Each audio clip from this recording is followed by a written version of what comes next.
Well, I'd like to welcome all of you this evening to our discussion on the DREAM Act, and to thank all of you who braved the weather. There are two classes of Coloradans, the real Coloradans and the wimpy ones, and I discovered that over the years it doesn't mean that somebody who's from Florida freaks out. I've known just too many people who've been born and raised here with the slightest bit of snow freak out and close up as though they were in a cabin in a 14er. So thank you all for coming out on this snowy evening. My name is Claude Destray. I'm a professor here at the Joseph Corbell School of International Studies. I'm the director of the International Human Rights degree programs, the Human Trafficking Clinic, and the Center on Rights Development, who's hosting this event this evening. The Center on Rights Development is one of the oldest, if not the oldest, center here at the Corbell School. A few years ago, we decided to focus our attention on a particular document, the ICESCR, which is the International Covenant on Economic, Social, and Cultural Rights, and to explore that document, it being one of the three major documents that constitute, sometimes we refer to as the International Bill of Rights, and it's the one that's least understood, least known, and fewest number of countries have sort of signed on to. So we decided a few years ago to start exploring that document and trying to educate people about it, do a little bit of advocacy about it, to get the United States to recognize it exists, which is always an important piece, and to start applying it to our own both domestic and foreign policy. So past years, like last year we did the right to water or the water rights. Before that we did human rights in the Middle East. This year we're focusing on the right to education. At the end, I'll ask Andy or somebody from the crew to talk about this symposium and welcome you to the symposium. We do a yearly symposium. What is this, our 14th? Yeah, 14th year. That we'll have an annual symposium that will focus on a really wonderful series of panels and inviting guests, international guests, to come talk about the right to education. One of the things that comes into mind immediately for me is this combination of the right to education and issues of migration. And one of the things I want to point out to all of you, if you're not familiar, is there are two very different concepts here in human rights. In human rights, we talk about regular and irregular migration, but countries talk about legal and illegal immigration, and they sometimes very much at odds with each other. The dominant discussion is about the sovereign nation's rights on immigration issues and protecting the borders and keeping out people or allowing certain people in. In human rights, we talk about regular and irregular migration and with the understanding that people have the right to be able to move where they need to be safe and secure in their being and for themselves and for their family. And it doesn't matter. There's no distinguishing whether you need to leave where you are living because a war has broken out, or famine, or natural disaster, or you simply cannot make a living being there to support yourself and your family. You have a basic human right to go to a place where you can secure your basic human rights for yourself and your family. Now, it does come into sharp contrast with what nation-states then impose about their borders. One of the things that we also noted, I teach a course on international law and human rights, and we always do, there are about 50 basic human rights. They're all supposed to be co-equal, but I force everybody to do a hierarchy of their rights. And it's always interesting to be year after year, as we do the hierarchy of rights, we list them on the board, we take a poll, and year after year, and it's not surprising, that the number one right is the right to education.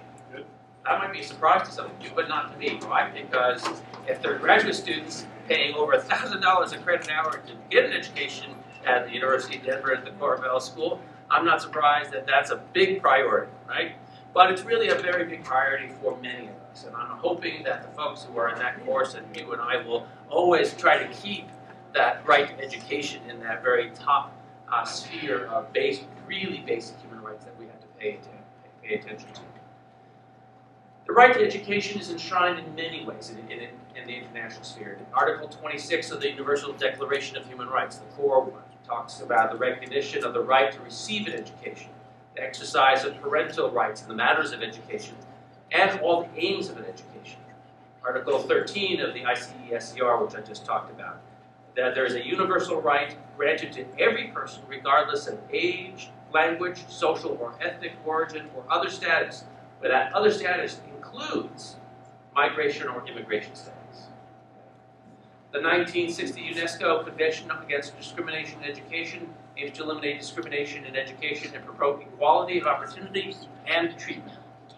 It's also found in Article 10 of CEDAW, which is the Convention to Eliminate All Forms of Discrimination Against Women, Article 28 of the Convention on the Rights of the Child, Article 2 of the Protocol of the European Convention on Human Rights, and many other European Human Rights Conventions, Article 17 of the African Charter on Human and People's Rights, Article 41 of the Arab Charter of Human Rights, and Article 13 of the Additional Protocol to the American Convention on Human Rights, known as the Protocol of San Salvador.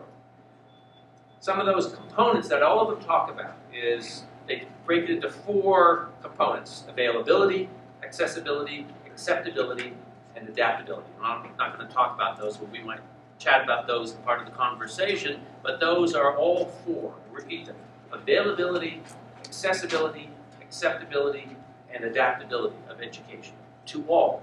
Doesn't matter what status. Now, as a first-generation American, I can say I still come from a very, very privileged place. I'm white, I'm male, I am a descendant of a millennium of European aristocracy, and I've had, in the course of my life, an elite education. My father left France for many reasons. We started, like many Americans, really with nothing. All our family wealth and possessions were either stolen or destroyed by the Nazis. My father did bring some baggage with him to the United States. He brought with him severe PTSD from World War II and nightmares from being tortured by the Gestapo. But what I do remember really clearly from him is this idea of the ability to start over, to start afresh in a new country, a country with promise, a country of promise, a country where you can dream. And for my father, and for me, that promise starts with an education. So tonight, I'm really pleased to have with us a wonderful panel of folks. I'm going to introduce someone who's not here, because I think that although she is not here, she's an important figure in the work that we're trying to do here. And that is Representative Cristina Duran.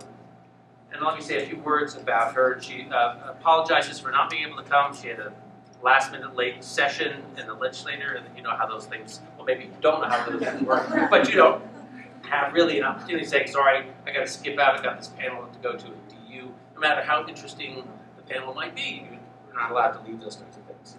So Representative Duran is a legislator in the U.S. state of Colorado's House of Representatives. She was elected to the Colorado House in 2010.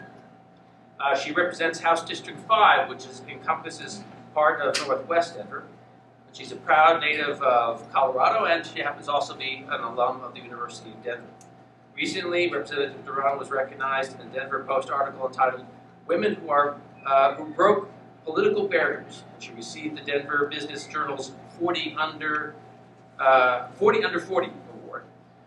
She has successfully reached across the political aisle to pass legislation to connect jobless with training to work for a Colorado employer or to start a business. She has worked very much to encourage the involvement of parents in K-12 education, create government efficiencies in the areas of affordable housing, child care regulations, and higher education. So, though we wish she could be with us, I want you to really want to know the efforts that she is doing on behalf of the DREAM Act and on all our behalfs. Let me start my introduction with the panel here with Dr. Stephen Jordan.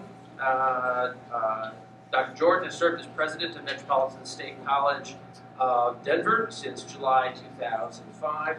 I hope that this is not the first time you have been invited to the University of Denver after our brouhaha over titles and names. And you know, I have a cousin from Kentucky who says, if it's buried, let it lie. Okay. So, well, we won't mention it again. So, Metro State has since become one of the preeminent public urban colleges in the nation. President Jordan has overseen a number of projects seeking to improve retention and graduation rates amongst all students, and has established a goal for the college of achieving the status of Hispanic Serving Institution. I hope maybe you'll say a word about what that means, President Jordan, within the next decade. President Jordan serves on the boards of Downtown Denver Partnership, the Denver Metro Chamber of Commerce Leadership Foundation, and the Hispanic Chamber of Commerce of Metro Denver. At the very end is Dr. Ryan Gillisleeves. Dr. Gillisleeves is an esteemed professor at the Mortgage College of Education here at the University of Denver. His research investigates the social and political contexts of educational opportunity for historically marginalized communities, with a focus on college access and success of Latino immigrants and migrant families. He's the author of Fracturing Opportunity, Mexican Migrant Students and College-Going Literacy, and the forthcoming Crossing Opportunity, Life Stories of Latino Immigrant Youth and Education. Dr. Gillisleeve is interested in theorizing a humanizing and materialistic inquiry that informs social policy for more democratic educational institutions. I hope you will unpack what I just said in that last sentence. Academics like to throw together sentences that are purposely incomprehensible to the rest of them. So, but then we're obliged to try to unpack it as part of our pedagogy. Is that a challenge? Oh, that's a challenge. I couldn't pass that one. We have two representatives from Padre and Jóvenes Unidos, which is a multi-issue organization led by people of color who work for educational excellence, racial justice for youth, immigrant rights, and quality health care for all. Jóvenes Unidos is the youth initiative of Padre Unidos, which emerged as young people became active in the reforming their schools, ending the school-to-jail track, and organizing for immigrant student rights. Both parts of the organization build power to challenge the root cause of discrimination, racism, and inequity by exposing the economic, social, and institutional basis for injustice, while developing effective strategies to realize meaningful change. Lalo Montoya is a father, a husband, and youth organizer with the organization in Denver, Colorado. He aspires to going to be finishing college. Yes, for you. With a major in communications, and continues to organize for the community with a vision of self-governance rooted in respect and dignity for all. Lalo leads the Ending School to Jail Track Accountability in Denver, Colorado, which is training youth on how to speak truth to power, develop a strategic campaign plan, create a power analysis, build a powerful base, and inspire leaders that earn their seat at the decision-making table to improve the lives of the community through campaigning for real, long-term, systematic change. Currently, Jóvenes Unidos is negotiating a new contract for school resources officers in Denver, as well as updating the existing discipline policy to align it recently with the passed Smart School Discipline Law that PJU helped pass last May. And finally, Yuki Diaz is a student leader with Padres and Jóvenes Unidos and a senior at Summit Academy. She leads the district-wide accountability campaign to end the school-to-jail track, in addition to which advocates widely for immigrant student rights. She organizes in her community and trains other youth in organizing, striving together to realize justice in their community. So I'm very pleased to have this, this really cross-section of folks who are all interested from both their life experiences and then their professional capacity to talk about this issue. When they're all done, I think we'll wait until they're all done, if that's okay with you, to do Q&A. And since you clearly are not going to go anywhere for some time, we can spend the whole evening here, right? How about we start with President Jordan? Thank you, and thank you so much for this invitation to join you this evening. And let me just begin by congratulating you on your choice of both an institution and a program to participate in. The Corbell School has an amazing reputation of some unbelievably distinguished alumni, and you're to be congratulated for your decision to continue your post-secondary education. How many of you are from Colorado to begin with? A couple of, okay, because some of the stuff I'm going to say, I think, is important to understand why we did what we chose to do recently. Let me begin by sort of saying, when I say illegal alien, what do you imagine? What do you picture? What I'd like you to picture is Sonia Gutierrez. Sonia's a senior at Metropolitan State University. She'll graduate this May. She speaks perfect English. And I have to tell you, she's one of the most articulate young women I have ever met. Sonia is an illegal alien, one of our undocumented students. She's also a very courageous young woman. She testified last month to the Senate Education Committee on behalf of the asset bill. And her story is not typical, but it is illustrative. She told the committee that her high school successes enabled her to find a scholarship that would pay out-of-state tuition. And at Metro, it's about $17,000 a year. However, she said, my sister, on the other hand, is taking one class at a time, and luck should not be her only ticket to graduation. Not for her or any other promising student who was raised believing in the American dream. So she challenged lawmakers at that meeting to pass the asset bill. And she said, do not use the power that they had that day to stretch opportunity for all. She was talking about legislators the year before when they failed to pass the bill. She said they didn't use the power they had to stretch opportunity for all. And she was anxious to see how they will mark not only history, but the lives of so many students across the state of Colorado. When that bill was defeated, there were 15 organizations representing K through 12 schools, 31 institutions of higher education, 5 local governments, 16 faith-based institutions, 7 school boards, 7 newspapers, all supporting that bill when it failed. And after it failed, our board of trustees said to itself, what are we capable of doing in this?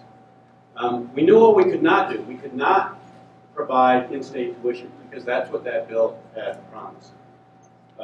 But we did have the authority to adopt whatever non-resident tuition rates that we had. And we didn't have to charge $17,000, which is what the market will bear to come to Metro State, but we had to at least charge what the cost of education would be, so that there was no taxpayer subsidy. And we had to do it in an environment in which 12 states had provided state laws for in-state tuition for undocumented students, so broadly defining the availability of in-state tuition for undocumented students. 6 states at that time, including Colorado, either prohibited giving in-state tuition or even enrolling undocumented students. And since that time, I would add two more states have joined in providing in-state tuition. Both Maryland, who passed it in their in an election in November, and the state of Connecticut. And we knew we would be walking a very fine line, and it had to take into account a myriad of legal and political and policy and financial issues. But our board sort of set a set of due diligence requirements for us to move ahead. And what I want to emphasize is that to do this, we had to construct a legally defensible concept.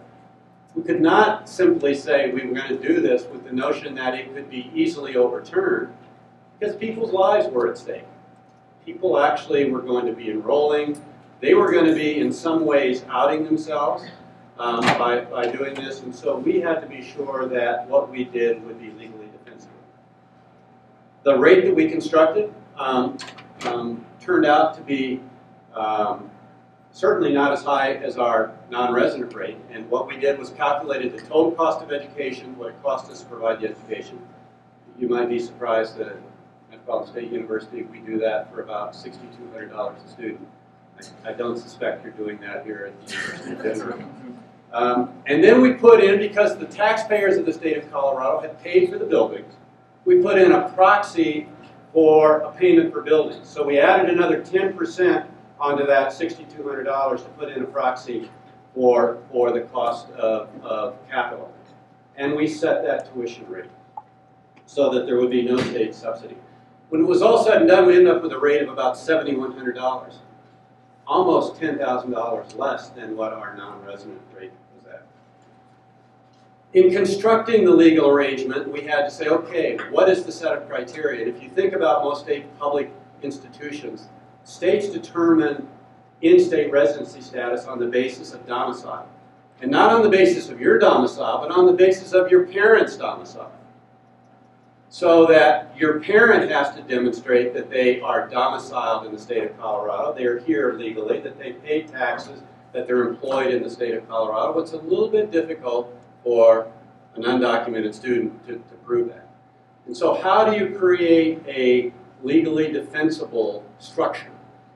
Well, we did it by essentially following the pattern that we had been developing in the asset bill to make the determination about access to this special rate on the basis of having attended a Colorado high school for at least 3 years, graduating from that high school, or subsequently achieving a GED, and then immediate enrollment in a post-secondary institution. And by doing that, we were not excluding anyone from any other state, truthfully. Any person from Kansas could choose to come to Colorado, send their kid here for 3 years of high school, get a high school diploma, and they would be eligible.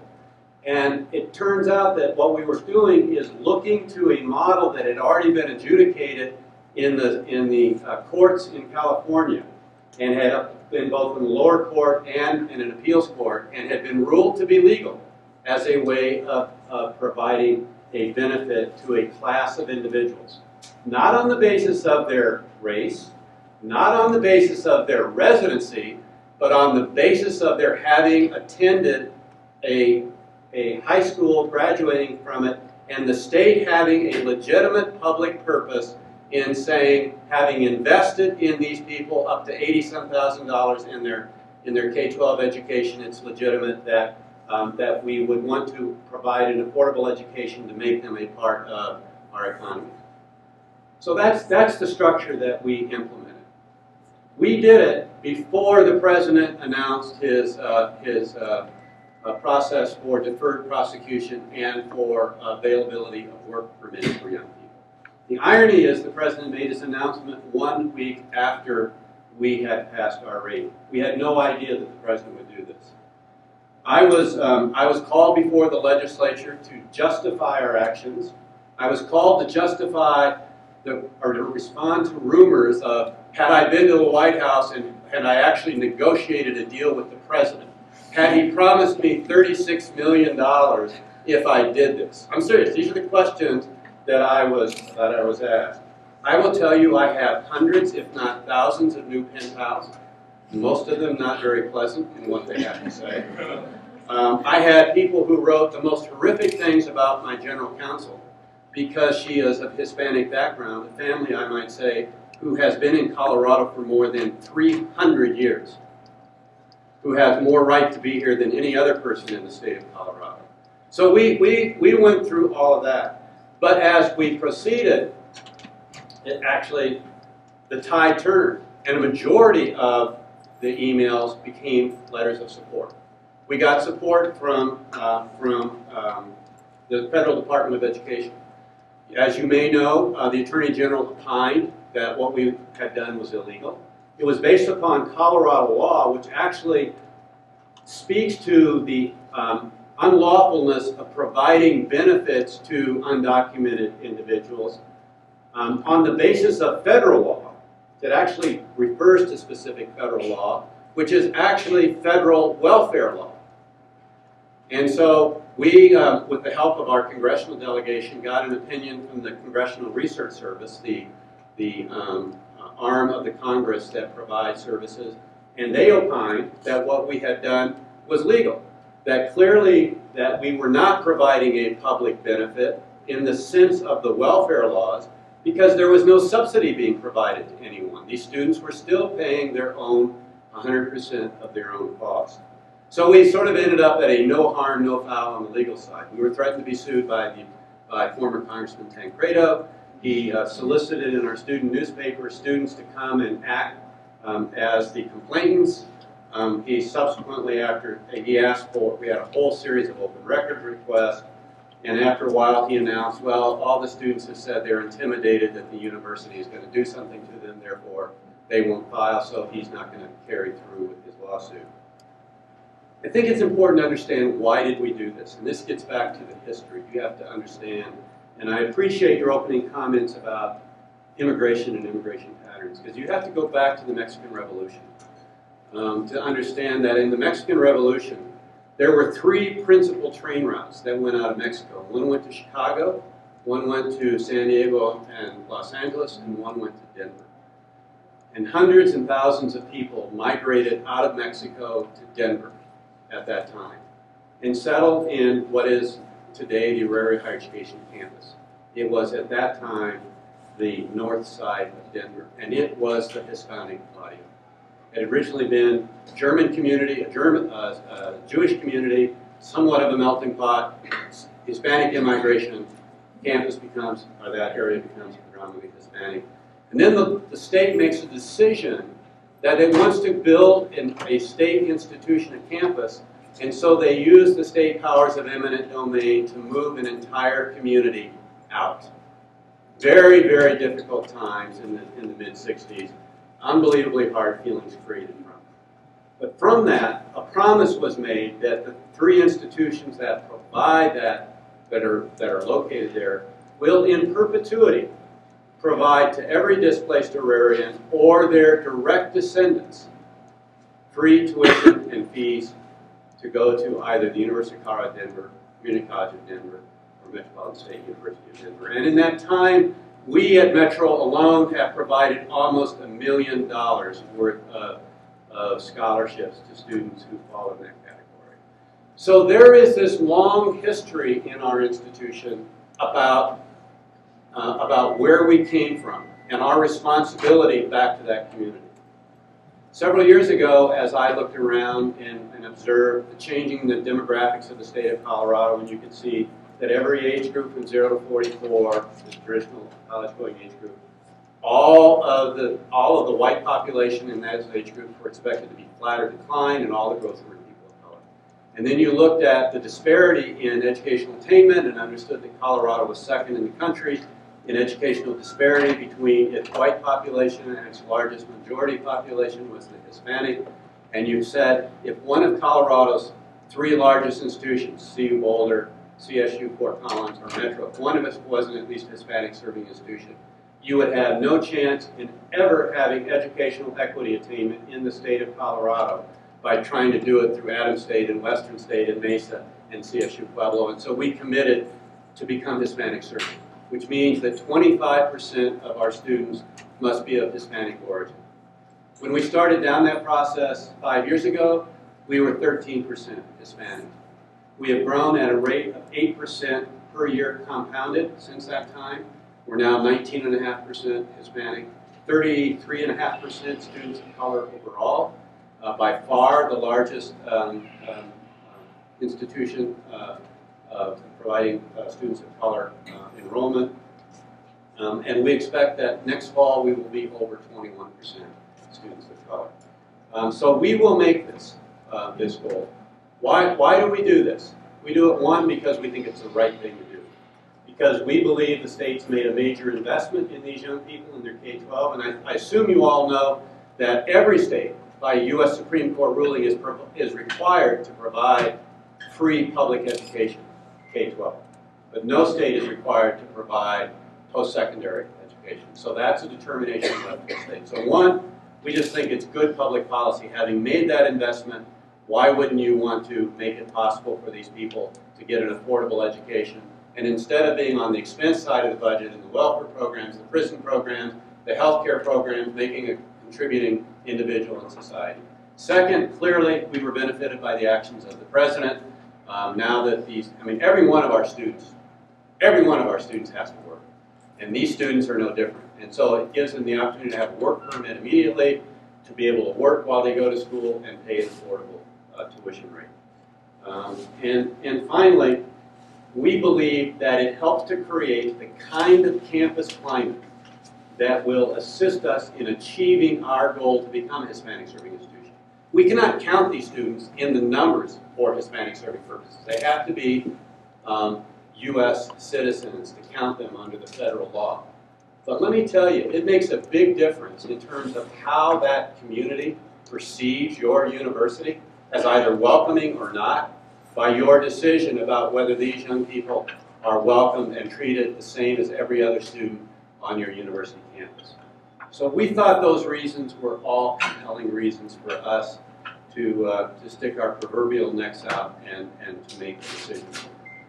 We made the decision on June the 7th. We had literally till the August the 1st to enroll students. We enrolled 237 students in the first semester. In that, this spring we have 258 students enrolled. Because some of the students who enrolled in that rate were students who were already enrolled paying full non-resident tuition rate and simply moved to that lower rate, we actually had our first 3 students graduate at winter commencement in December. And I believe that you will see that if and when the ASSAT bill is passed, and I do believe it will pass this year, you will see a tremendous number of young people choose to enroll in our institutions throughout the state of Colorado. I believe it is probably, in my view, one of the single most important human rights issues in our country today. The last thing I'll say, and then I'll turn it over to these others, is that we've not stopped there. We've been very involved in the federal legislation, so I have spent time, particularly with Senator Bennett, as one of the, not the gang of 6, but the group of, or gang of 8, but the group of 8 that are developing the bipartisan immigration proposal. And we have said that very clearly, in our view, that on that component related to, and these people have to get in line, that students who are dreamers and who get a college degree should be brought to the front of the line as a part of that agreement. And the Senator has said he clearly believes that that will be a part of it. I thank you for the time. Thank you very much. So let me ask Dr. Gildersleeve to go next, followed by our panel students. Center. How's that? So if you could ask a quick question of clarification. You said 258 students enrolled. Did you mean of the cohort of undocumented students? 258 students are currently enrolled in a variety of majors, so they're not a cohort. They are across every age group, of predominantly 18 to 22 years old, across a myriad of majors, and taking everything from 6 hours to 18 hours. Yeah. Great. Well, thanks everybody. I want to especially thank the Center on Rights Development for sponsoring and organizing the event, and for the invitation to all of us to participate this evening. I was asked to speak to the national context around the debates around the DREAM Act and its related issues, and so that's where I'll focus my comments. I do want to give a brief preface to where I come from in terms of engaging with this work. My research is focused in 2 main lines around issues related to immigration. They tend to fall into either the lived experiences with Latino immigrant youth in particular, including a 7-year ethnographic engagement with Mexican migrant students in California. I'm also brand new to Colorado as of September 1st, so hello. Or critical policy studies research, particularly into in-state resident tuition policy and the itinerant issues that attend with that. Including a current project funded by the National Academy of Education that's examining the discourses of in-state resident tuition policies at the institutional, state, and federal levels, which will play itself out a bit later in some of my comments. I want to sort of add a little exclamation point to something that Dr. Close shared in the beginning, in that I'm trained in part as an anthropologist. From an anthropological perspective, human migration is as natural as breathing, and it is not something that is necessarily readily, concisely, or congenially regulated. With that, I would like to just start off by sharing what we know from the research around undocumented students in higher education. Particularly, I mean, some of these might be not new, some of these figures might not be new to some of you, but of the 11 to 12 million undocumented immigrants in the United States at any given time, nearly 2 million of them are children under the age of 18. Approximately 65,000 undocumented students graduate high school each year. However, only about 5 to 10% of that 65,000 graduate college eligible. which basically roughly some estimates say that there are around 50,000 undocumented students enrolled in higher education nationally at any given time. That's including community colleges, four-year comprehensives, private institutions, and large four-year public research universities. However, we should be extremely skeptical of these figures because the demographers have not yet found a way that they're entirely confident to figure out what we know about the undocumented population in relationship to higher education. So I share that because those numbers are helpful but also worth a grain of salt. Who are undocumented students? In the University of California system, which is a system that has had an in-state resident tuition policy, and that's a policy that extends in-state resident tuition to undocumented students since the late 90s. The undocumented population in the University of California is approximately 49% Latino. Overwhelmingly, that means Mexican in California. 45% Asian, and that's primarily constituted by folks from the Philippines, China, or Korea. Then the rest is sort of, the rest of that, what would that leave? That's like 4% or something. 4 or 6% would be either of African descent, European descent, or other immigrant origins. This is interesting because nationally, Latinos make up almost 80% of undocumented immigrants across our country, with Mexican migrants constituting 62% of the total undocumented immigrant population. So that's a little bit of interest there in terms of who's participating in higher education in a context where there is in-state resident tuition. Research has also sought to understand what are the lived experiences of undocumented students as they struggle to participate in higher education as well as they struggle to persist and succeed in higher education. A lot of that research has revealed what to undocumented students has been plainly seen and known throughout their lives, is that their lives in many ways are very similar. They wake up and they go to school. They want to participate in student activities when they can. They want to hang out with their friends when they can. They struggle to figure out what major to pursue. They have some academic successes and they have some academic dilemmas. They have some social successes. They have some social dilemmas. Part of what marks undocumented students' experiences as different from what researchers consider normative college experiences is that, like some other subsets of college students, they tend to come from family contexts marked by poverty, as well as other social vulnerabilities. This comes explicitly into play with family immigration status. Undocumented students, it's not uncommon that there might be some authorized siblings within, or extended family members within their family, and they might be the only or one of a few undocumented folks in their families. Speaking of family organization and structure has been found to be incredibly important in the success of undocumented students in higher education. And what this really means is that there is a small trend that in academically successful undocumented students, that academic success has come with great sacrifice from within the family.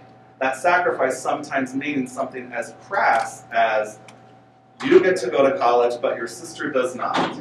Because the harnessing of resources in order to support someone through college when you don't have the same benefits bestowed upon you as a citizen or as a legal resident of the country can be quite hard for families to deal with.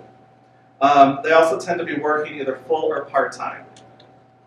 And an interesting point that I like to point out from some of my own research is that undocumented students exhibit some of the most entrepreneurial behaviors that we can find in college students today, and how that kind of roughly translates into, like, what does that mean? It's called like the student hustle, right? Like, if you're undocumented and you've got to figure out how to pay, it might be out-of-state tuition, even in-state tuition, which is largely prohibitive to a number of students pursuing higher education today. You're not getting any financial aid, So you got to hustle to figure out, okay, I can babysit for you, and I can wash dishes for you, and I can take care of my sister between this hour and that hour, and then I can work in some class time and some academic time here or there. A particular young man who I've had the privilege to work with in Southern California was a high school cheerleader, and then developed a lot of tumbling skills through doing that kind of activity while in high school. He got a job at a local gym. He is now an unofficial co-owner of that gymnasium and the primary coach of gymnastics in his region in Southern California. That's all at the benevolence, in a sense, of the on-the-paper owner of the gymnasium, right? So, but he managed to do all of that while pursuing his degree from San Diego State University. A double major in math and computer science with a minor in education. Just so you know, California needs math and science and computer science teachers almost as badly as they need special ed teachers. They're the two most sought-after teacher positions to be filled. He also happens to be bilingual and biliterate, which is also a high need in California, but no school district can hire him. Where was I? Oh, which is to the next point, that what we know about the lived experiences of undocumented students is that after graduation, they cannot legally work in the United States. There is some anecdotal evidence to suggest that students are prolonging school, waiting for the federal government to act so that they can make different uses of their education and put them into more economic use.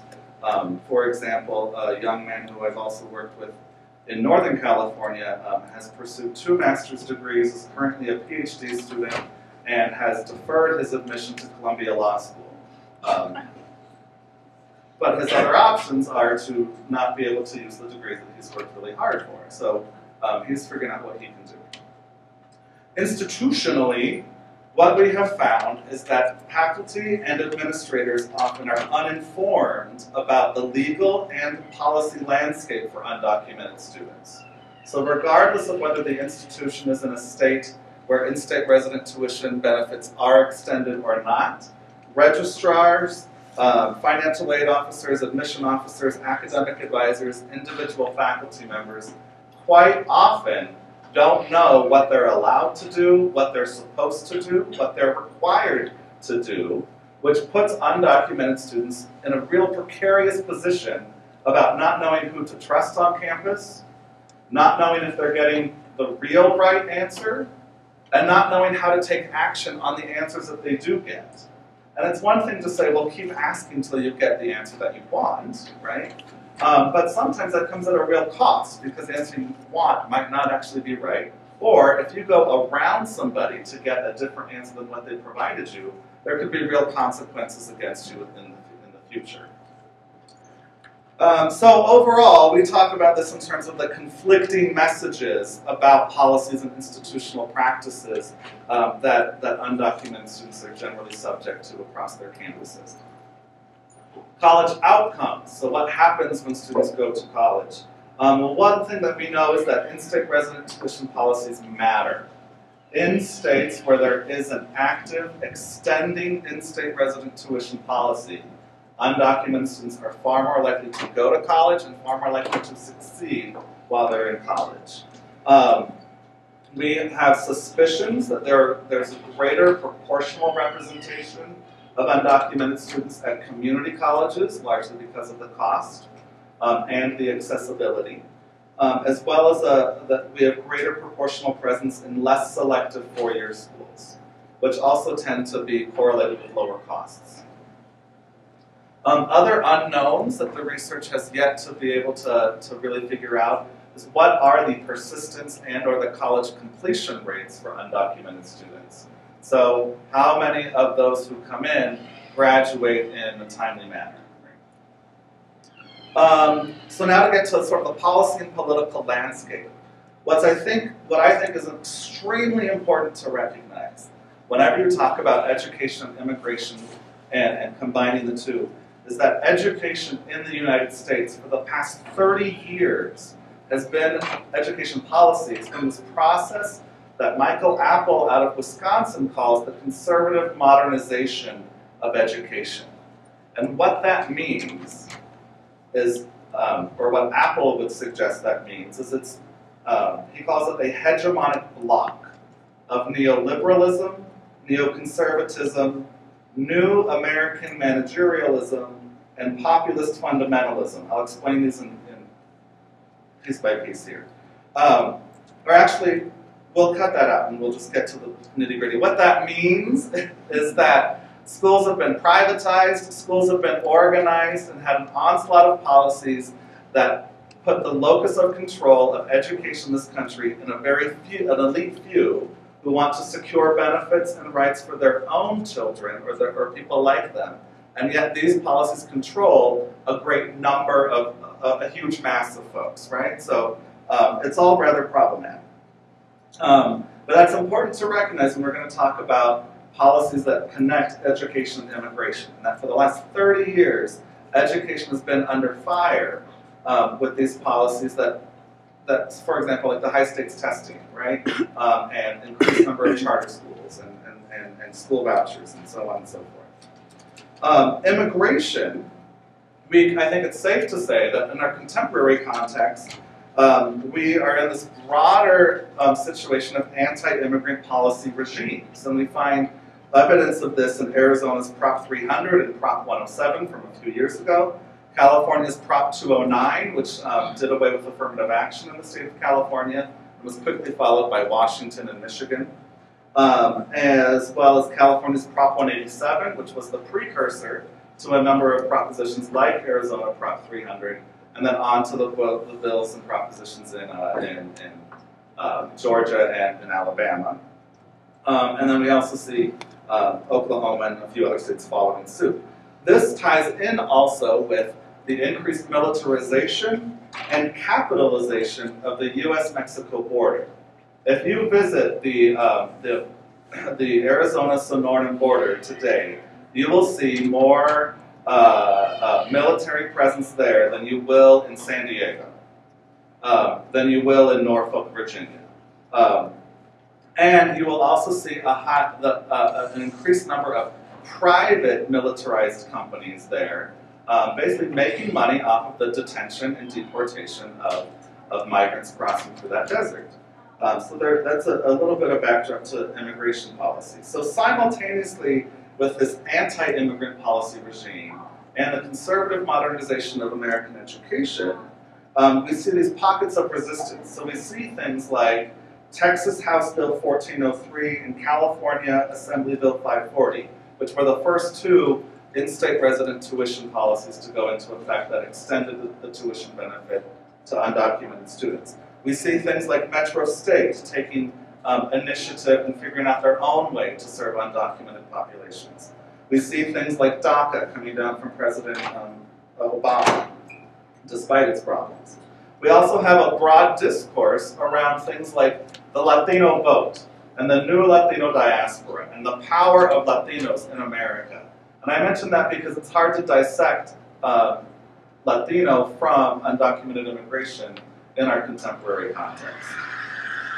At the same time, we see increased funding being funneled toward minority-serving institutions through the Titles 3 and 5 of the Higher Education Act, particularly Hispanic-serving institutions, as has been referenced before.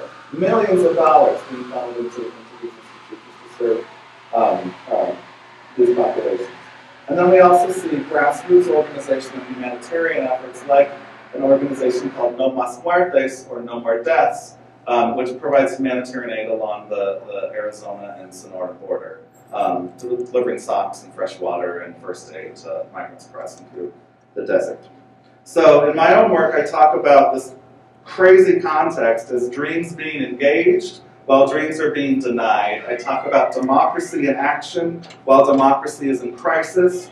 And what that boils down to is social opportunity becomes a moving target. And that's the context through which undocumented students are pursuing the right to education in the 21st century America.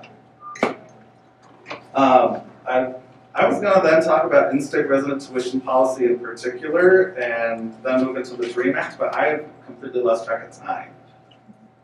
Can anybody help me out? Because I want to make sure we have time for everybody. How much time do I have left? I guess that's my question. 4 more minutes. 4 more minutes? All right, we have 12 in-state resident tuition policies today that extend in-state resident tuition benefits. We have, what do we have? We have, where's my other note? 8 states that explicitly restrict in-state resident tuition benefits, including Arizona, Alabama, Georgia, South Carolina, Oklahoma, Wisconsin, and Colorado. Legislation is introduced every year, and it's quite volatile. For example, Alabama, Wisconsin, and Oklahoma all previously had policies that extended the benefit, and now have reversed that to restrict the benefit. So things are changing everywhere all the time. A few interesting notes about in-state resident tuition policies. Maryland, as mentioned, is the only state who has done it through popular referendum or popular vote. And Rhode Island has done it through executive order. All of the other 10 states are all through legislative actions, right? So the legislature passed a law. State IRCTs do not provide pathways to citizenship. And state IRCTs do not provide access to federal financial aid. Indeed, only 3 states provide access to any sort of state-based financial aid: New Mexico, California, and Texas. There are 30 states out there with no explicit policy on the books that say in-state or not in-state, right? That leaves those states, those institutions in those states vulnerable to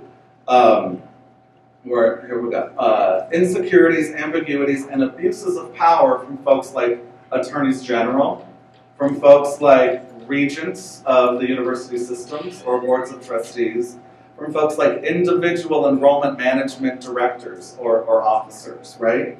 It also, however, provides institutions and systems the opportunity to act on their own. So I applaud Metro State for what they did within the Colorado context. There are a number of institutions across these 30 states that could do something similar or can simply adopt as our practice, we charge undocumented students in-state resident tuition policy.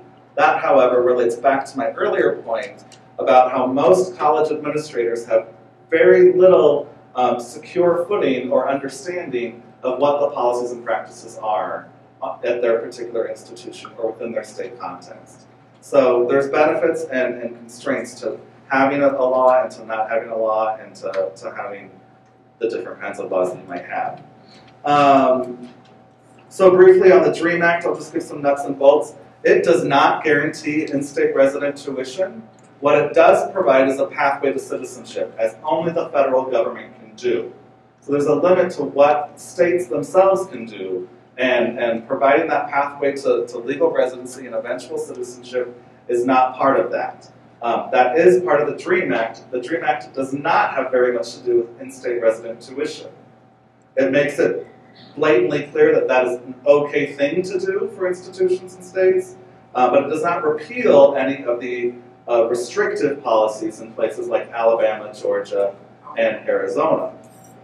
The last thing I will share is that, and we can talk more later, there are social benefits to increasing the college access and success of undocumented immigrant students. And different think tanks have done different analyses, but generally people are in agreement that if you increase educational attainment, which also leads to decreased crime and increased democratic participation, but you could also create as many as 1.4 million jobs by 2030 if we pass the DREAM Act. We can reduce federal deficits by $1.4 billion over a 10-year period. And we can increase government revenues by $2.3 billion over the same 10-year period. So there are material benefits as well as social and cultural benefits to extending higher education benefits through undocumented populations.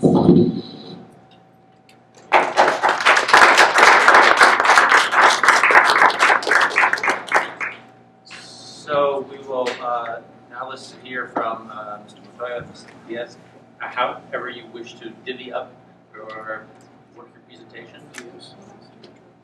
Yeah.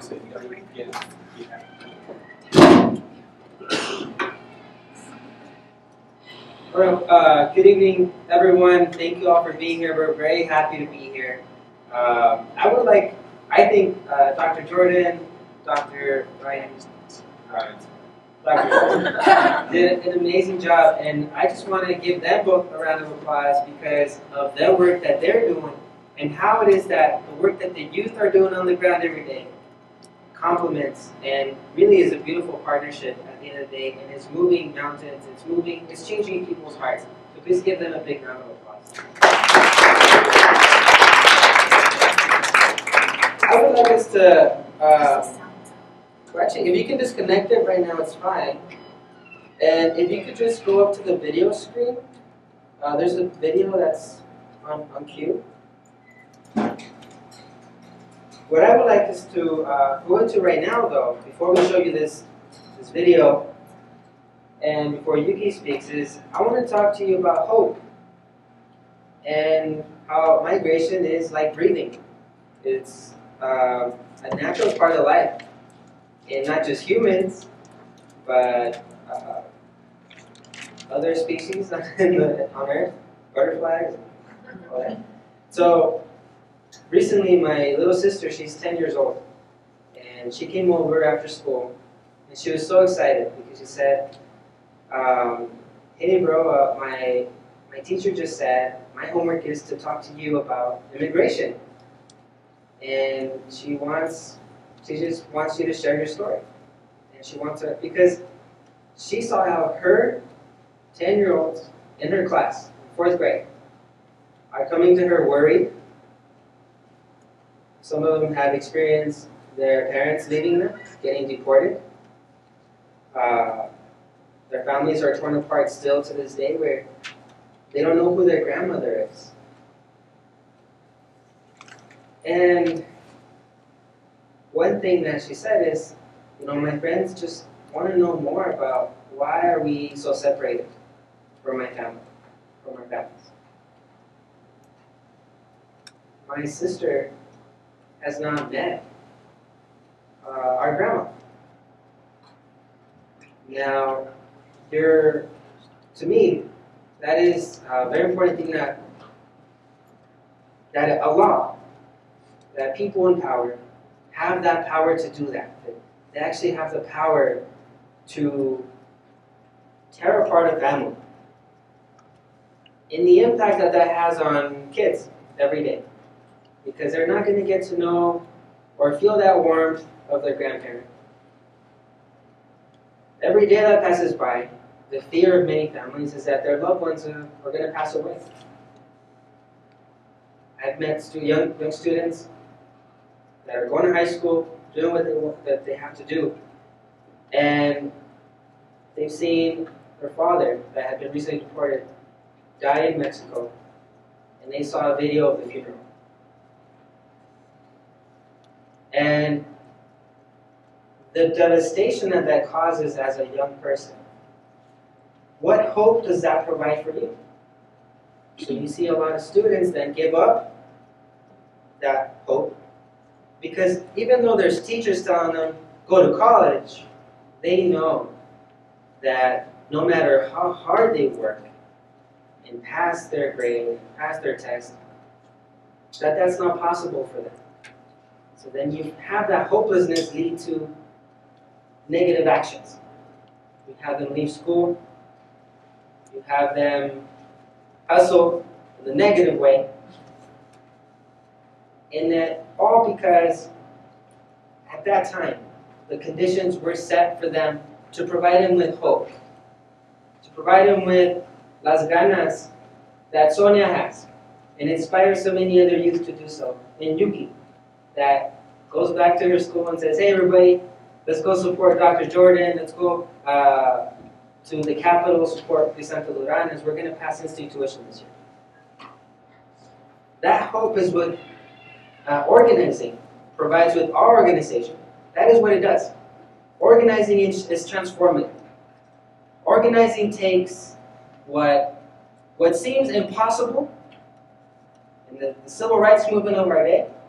It takes what seems impossible possible. Because those dreams, you have that strand of support in the community.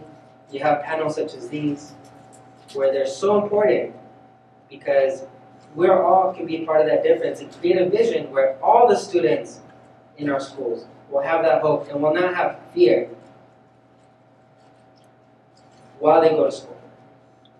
So it is so important that we continue to organize, that we continue to do a lot of direct action and shame those who do not want to let go of their power, or the way they see it, they're letting go of some power.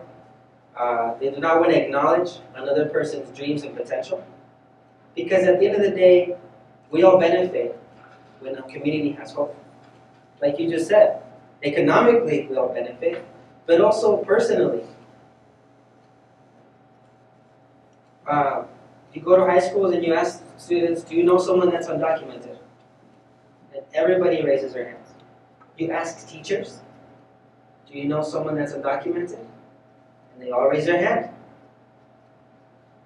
Teachers, when we cannot pass, when we don't pass in-state tuition or the DREAM Act or comprehensive immigration reform, it affects teachers in such a deep way because my mother-in-law is a teacher, and I see how hard she works, and she's grading stuff all night. And how can you inspire youth when you have a system designed to fail? And that's what we try to do in Jóvenes and Padres Unidos, is change the system so that systemically you create long-lasting systemic change that's going to benefit all of us. And it's parent and youth-led. We're fighting for college preparation for all, and to tear down those barriers and make college preparation for all a barrier right now. So thank you all. Now, turn it over to Yuki, as she's going to talk about deferred action and how that happened. Because it didn't just happen. You're going to learn how President Obama was pressured to do so. Thank you.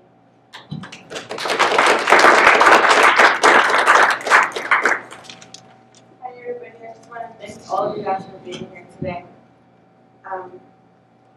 Well, like Lalo said, deferred action just didn't happen from day to another. How it started is 10 youth from San Francisco, California, walked over to Washington, D.C. in a period of time of 9 months. They started their walk on March 10th. On June 1st, they arrived here to Colorado, and we held them at our office, Padres Jóvenes Unidos. Do you have the video? You want to play that? Yeah, so like. Or you should explain what their goal is.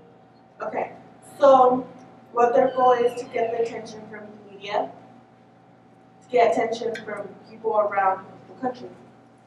So they would know what their focus was.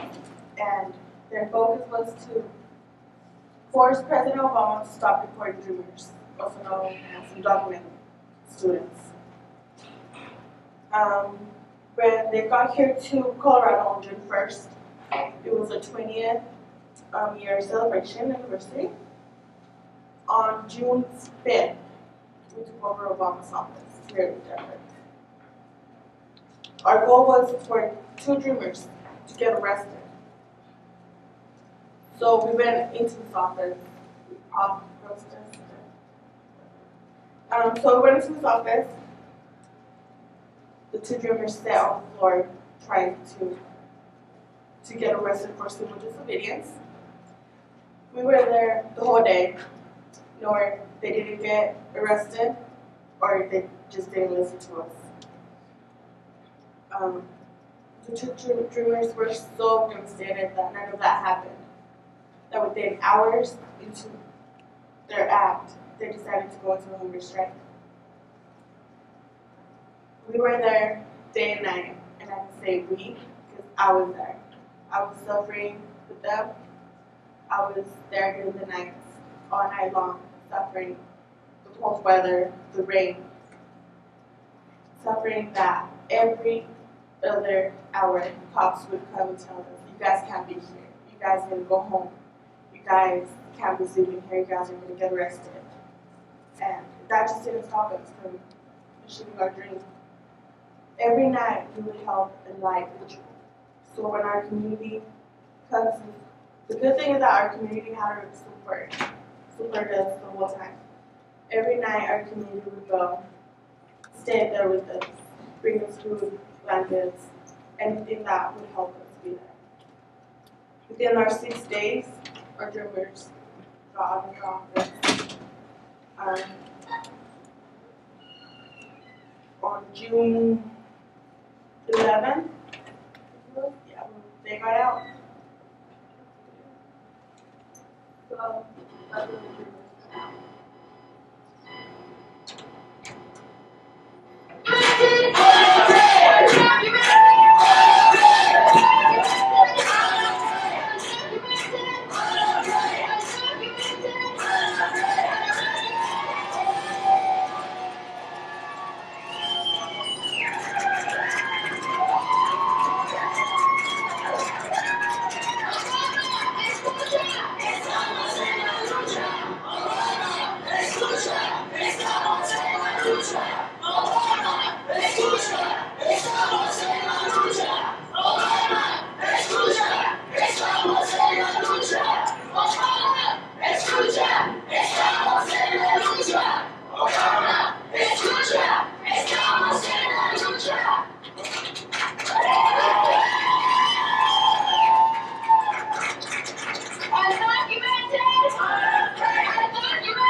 Fighting for the rights, and I believe that this is our modern day civil rights movement, and we can no longer remain in the shadows. We can no longer let others decide our future.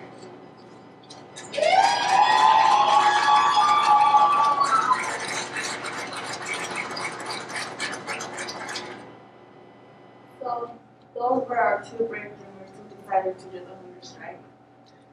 Day and night, we had to suffer from our community or from Black community calling cops every other hour, like I said, saying that we were disturbing their peace, that they couldn't sleep because they were scared that we were there. And then from there, went on to 15 other states, did the same thing. And at this time, President Obama was fighting for the Latino vote because all over the Latino community knew that this president had deported more people in 1 year than President Bush did in his 8 years of office. And when we got there, do you see how we redecorated the whole front office there? There used to be a lot of Latinos for Obama signs and things like that. And we kept sending letters to President Obama's office, and we kept getting replies that he said that he, in general, supports the DREAM Act, and he said Congress needs to act. And we said, no, you need to act, because you've been there for 4 years and you haven't done anything, and now you want to be reelected. Show that you deserve to be reelected. And that proved to be a good tactic in organizing, because then that grew to 15 other states where students wore their cap and gown and did the same thing. That ended June 11th. The Deferred Action Program was announced June 15th, Friday morning.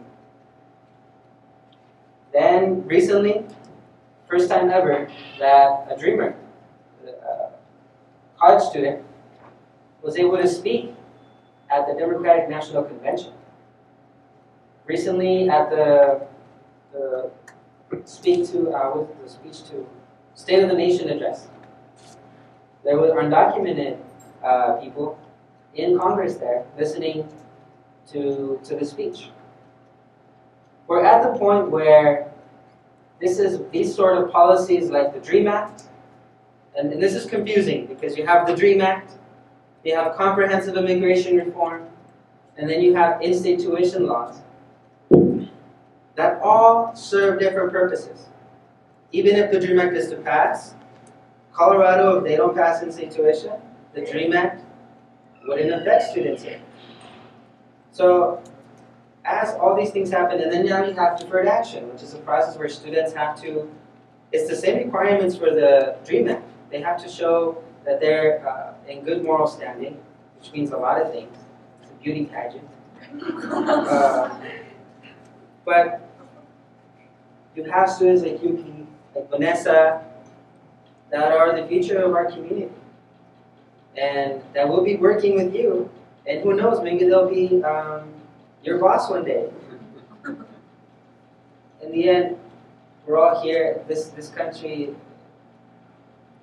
if it's going to happen, it's got to happen now. It's long overdue, these changes that benefit all of us. And I just want to thank you all for listening and to ask for your support. There's many ways you can support. As students, you can write articles, write positive things on those comments because they're fierce. They're fierce on negativity, but that's not going to get us anywhere. So as you're going through the Denver Post, go in there, make comments, organize. Come join us at the marches and more direct actions to come. And come join us when in-state tuition passes this year. And join us when we're celebrating the pass of the DREAM Act. This is an amazing power that you all can be a part of as well. And can be supportive because we all succeed with that. Thank you.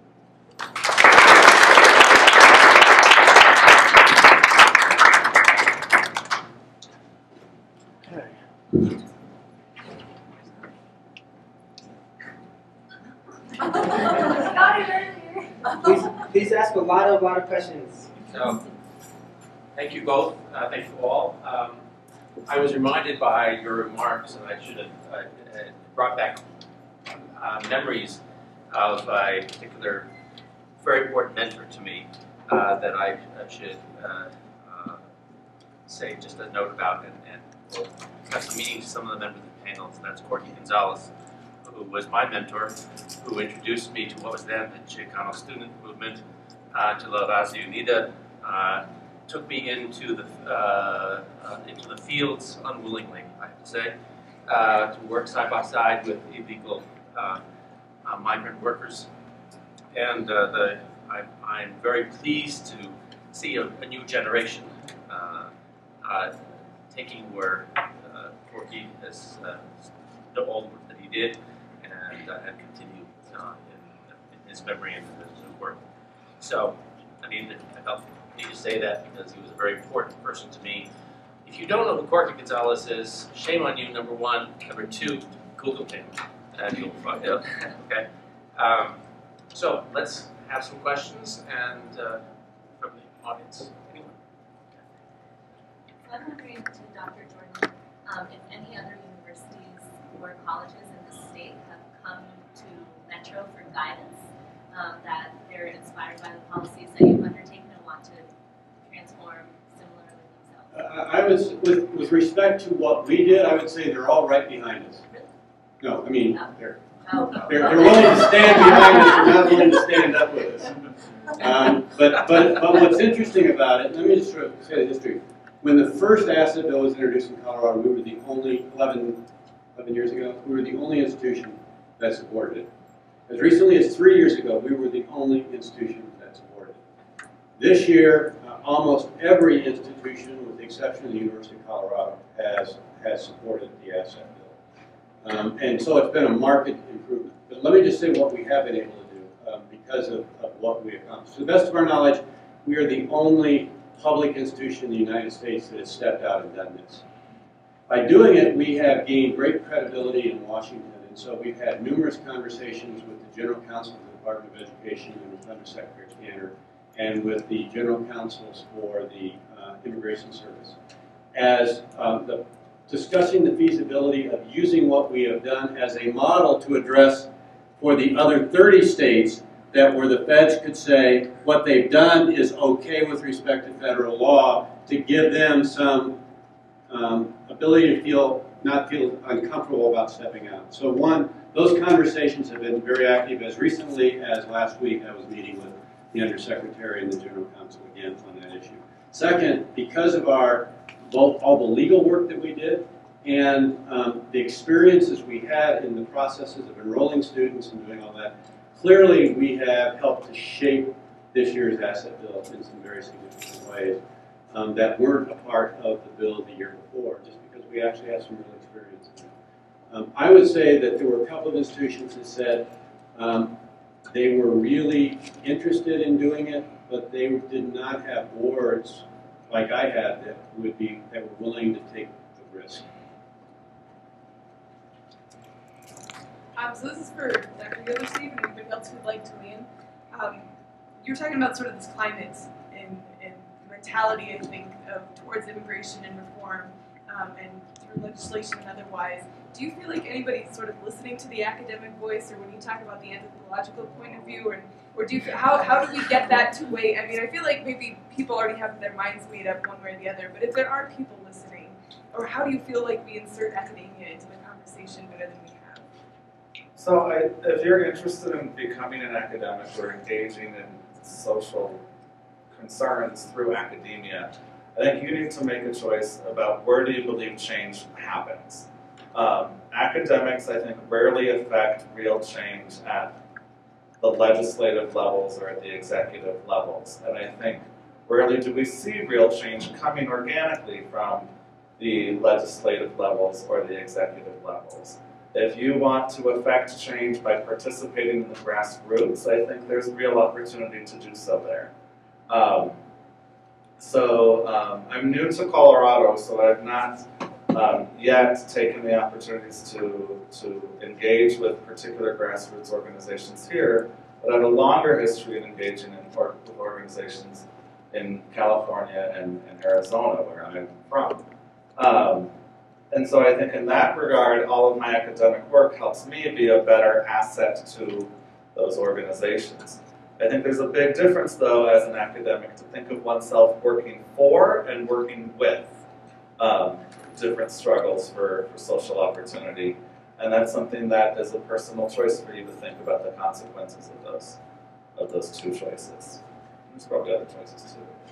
I would give sort of two disparate responses. The first is, if you look at the history of American higher education, there was a period of time in which institutions of higher education in this country were seen as the moral authority for the country, and in which presidents acted as the voice of those institutions, and in which people listened.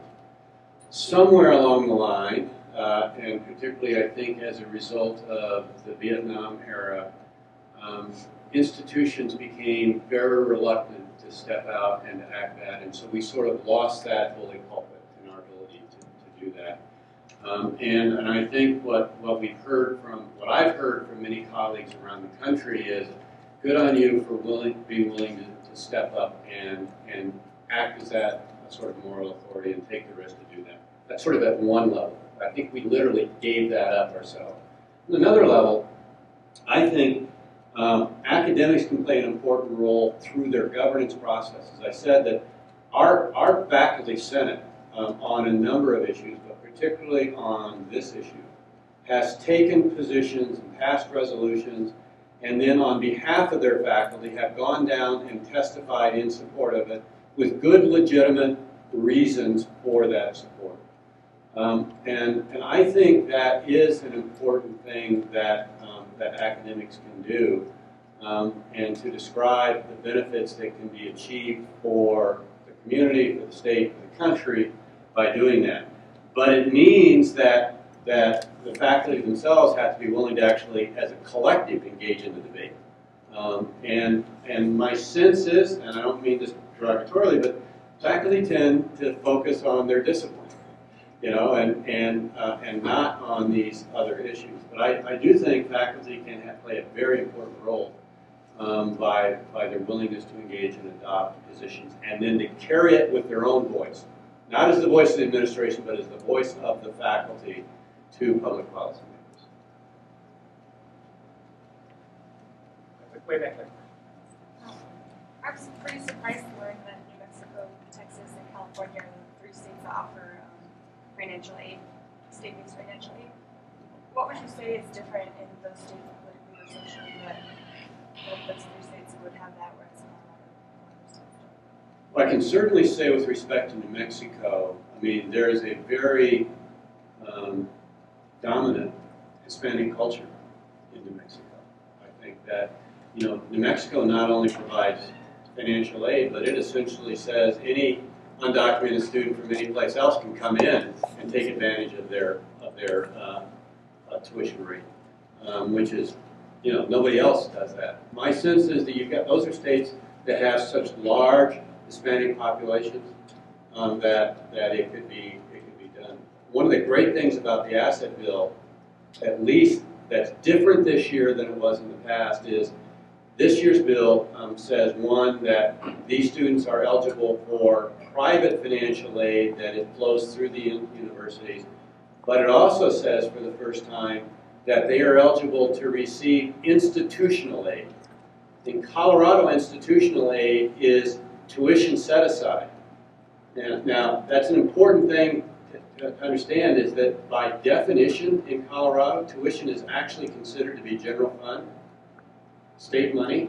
So for the state to say for the first time that we can actually take that money and use it in support of undocumented students is a huge monumental shift in position.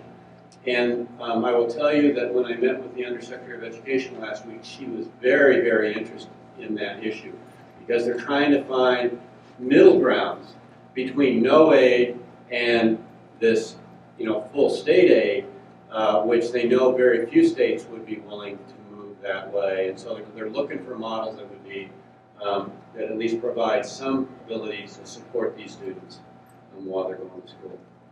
A brief footnote to that. California, New Mexico, and Texas also have much longer histories of an interreliant economy with Mexico in particular. And if you visit Texas, the border along the Rio Grande is extraordinarily porous in terms of workers coming over and workers going back, and families that live on both sides. And for the longest time, it was simply a river that people got to walk by, and it was really pretty, and was a resource for folks. And also at the time that the California and the Texas bills passed, both states were doing economically they were super prosperous. And so there wasn't the same sort of high stakes economic context that we're in today about we've got to save every single penny, and everybody's looking after where to cut and where to save. So you might ask then, why not Arizona? I'm also from Arizona, and if you look at it, if you're from Arizona, you know the answer to that, because there's 2 Arizonas. yes. There's southern Arizona, and then so Tucson area, and then the capital, and that whole process. And there's even, once again, yet another movement to try to separate out southern Arizona. So we have a very, very different kinds of response, and the political discourse is in Arizona is really run out of Phoenix, and heavily dominated by Phoenix, even though the population and the other parts of the cultural sensibility would be similar to California and to Texas. But Phoenix dominates that discourse completely and utterly, it seems to me anyway. And these policy processes are super personality driven, right? So a little bit of work has been done about the development of say, the draconian measures in Arizona compared to the more humanitarian measures in Texas, and a couple of other comparisons, and such as New York.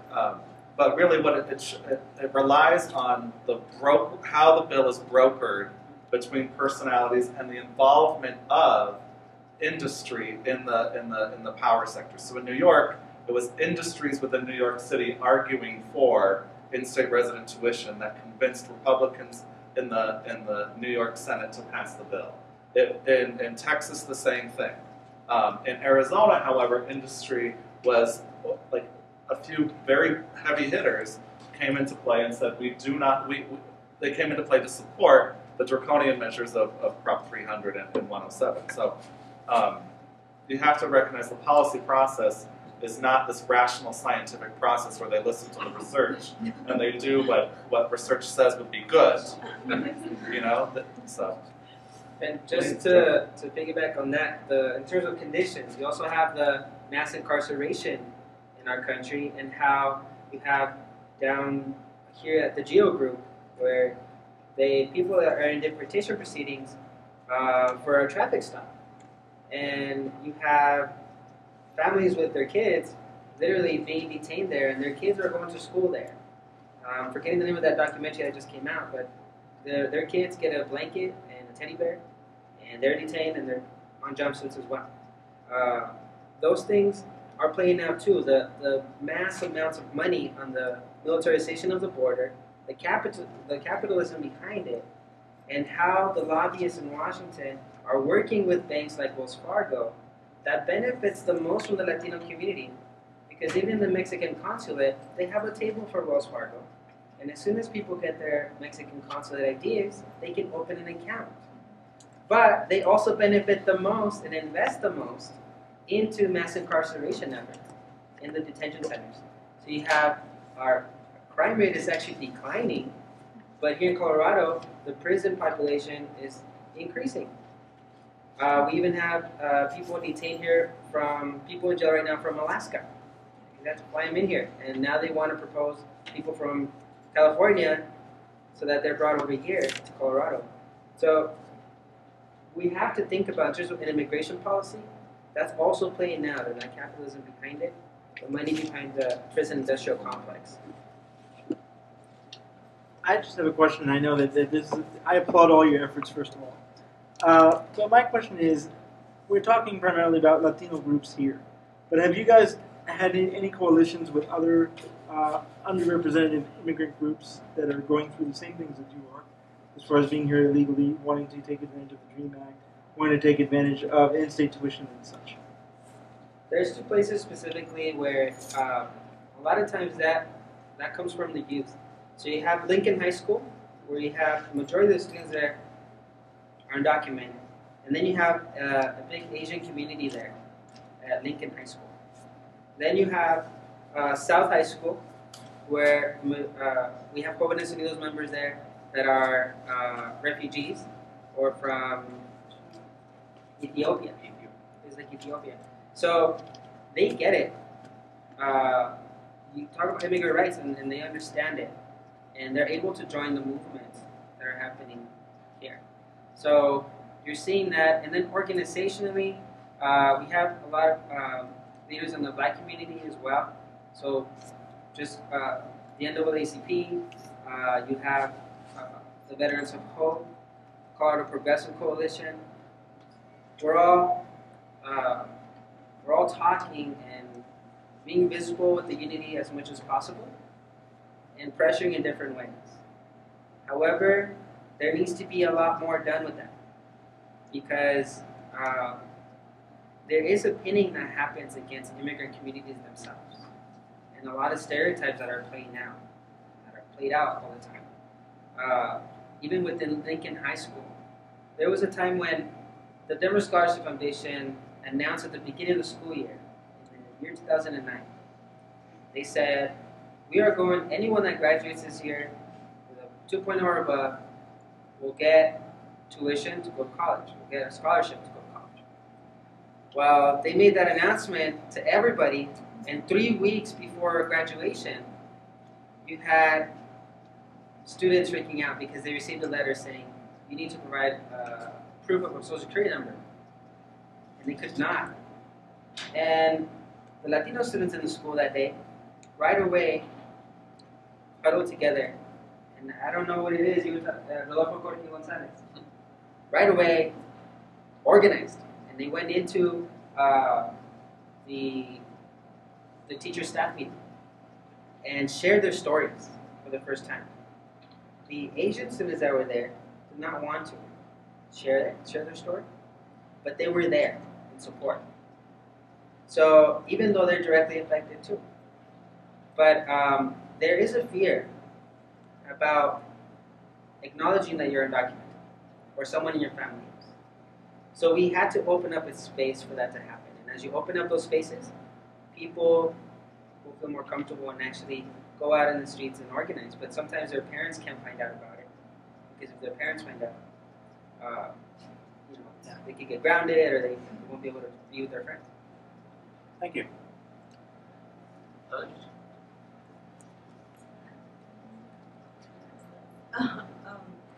It seems like conversationally and on the news, sometimes a handful of success stories of maybe first-generation immigrants or undocumented immigrants will be held up as a reason that reform doesn't need to be passed, because some people are managing to succeed without it. I guess this is more with Lalo, you guys had to deal with that at all, or is that not really an issue in what you're doing? I try to lay low, but it's not low.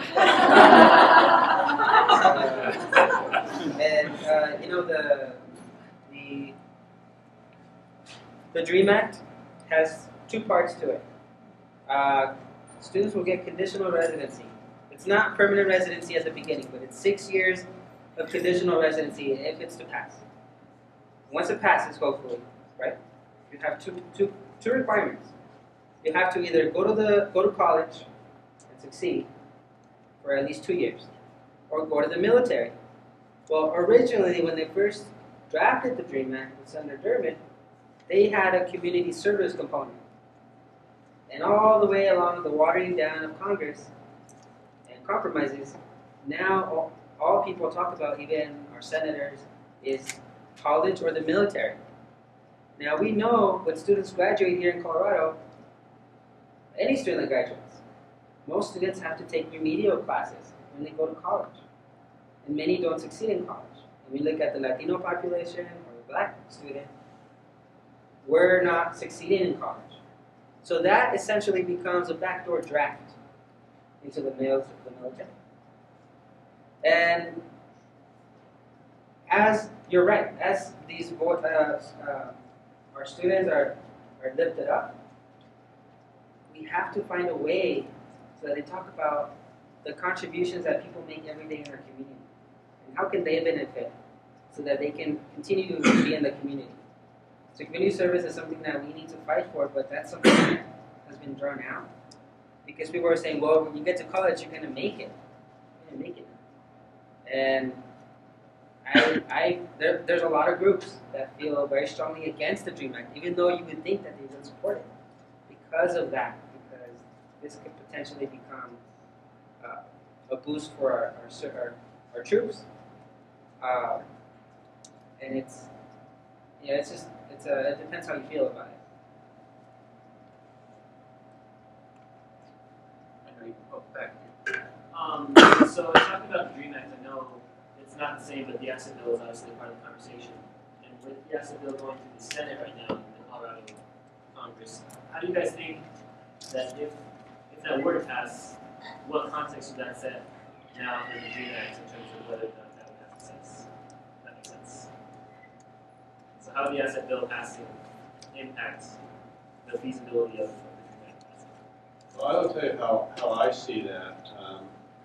I'm got my doctorate degrees in public policy, and so I've done all the stuff on rational policy and the incremental notion. And my view is that what it does is I'm very much an incrementalist, and that change comes about when pressure gets built up on an incremental basis and sort of forces that change. And I think as more and more states do that, it creates more pressure and members of Congress who, because their state has shifted its position, feel more compelled to take a position in support of an action like the DREAM Act. So my view is it'll be, sort of just one more block in the wall that you're trying to create. That's the DREAM Act that'll help push people towards approval of a larger national solution. It would be one more notch, so to speak, but it's also it would be one of the first times that a state that has a restricting policy reverses to an extending policy.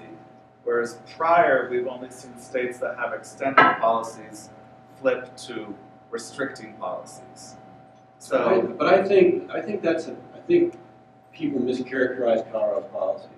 Colorado does not have a policy that prohibits undocumented students from enrolling or attending public institutions. It has a policy that prohibits them from having a public benefit, which is the in-state tuition. Right. But I want we need to be clear that it's not a state that prohibits their attendance, which is different than some other states like Georgia. Certainly, yeah. And I'm not talking about ability to attend or not, like the right to attend or to be admitted. That's the heartbreaking But it would be piece. it would be the first state that has a policy that says we do not do in-state tuition for undocumented students. That reversed itself to we do in-state tuition for undocumented students. Prior, we've only seen states that extended the benefit, restrict the benefit. So this would be the first time we have a state that restricts it to start extending it. The heartbreaking piece is you get the acceptance letter, and then you can't go. So they're getting acceptance letters, but then they can't go. You talked about how the bill was defeated despite the support of so many organizations and different media outlets and things like that. So sort of, why do you think that was the case, and sort of based on your understanding of that, how should that factor into kind of the effort to have it passed?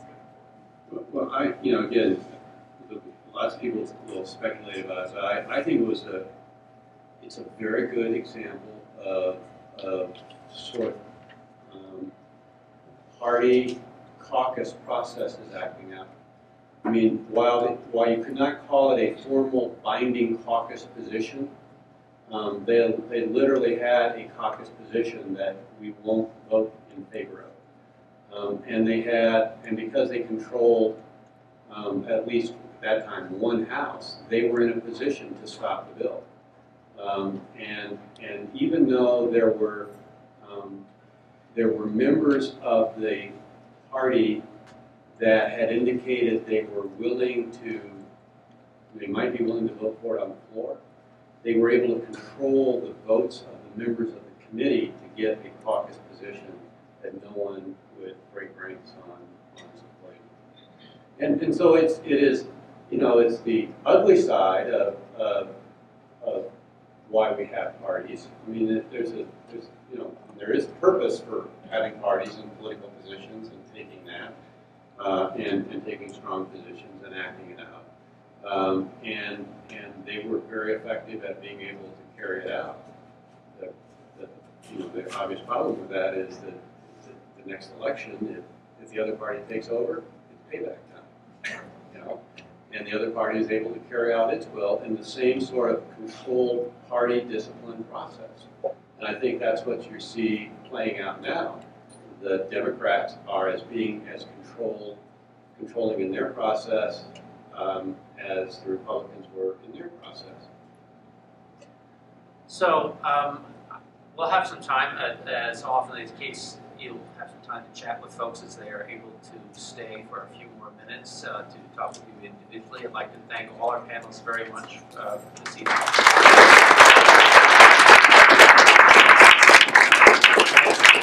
I'm going to ask Annie, who is the Associate Director of Board, and also I should say thank her and the staff. I don't have to do anything except stand up here and do this, which is great. Fun part. I do the fun part, and ask Annie to say something about the symposium.